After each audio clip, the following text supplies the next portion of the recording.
Le scandale du lait contaminé en Chine en 2008 date, mais n'a pas fini de faire parler de lui. Il s'avère qu'une partie du lait empoisonné découvert lors du scandale il y a environ 2 ans n'aurait pas été détruit. Pire, le lait aurait été reconditionné pour la vente et se trouverait à nouveau dans les rayons des supermarchés.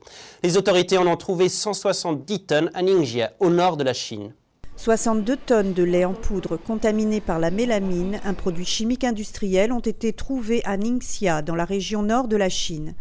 Plus de 100 tonnes de ce produit pourraient déjà se trouver dans les magasins, selon le journal contrôlé par l'État China Daily.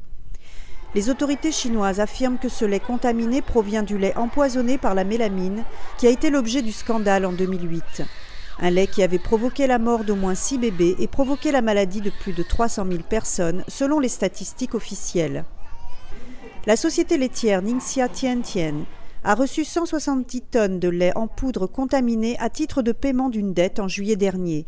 L'entreprise a ensuite reconditionné le lait et l'a vendu à 5 entreprises de Mongolie et dans les provinces de Guangdong et de Fujian dans le sud de la Chine. Il n'est pas dit clairement si Ningxia Tiantian savait que le lait était contaminé. Les autorités, selon l'édition de lundi du journal China Daily, tentent de retrouver les 100 tonnes restantes.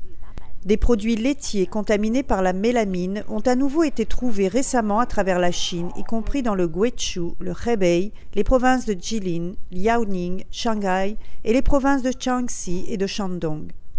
La mélamine est utilisée pour la fabrication des plastiques, des engrais et des adhésifs. Des fournisseurs de produits laitiers chinois l'avaient ajoutée à des produits laitiers afin d'augmenter artificiellement la teneur en protéines.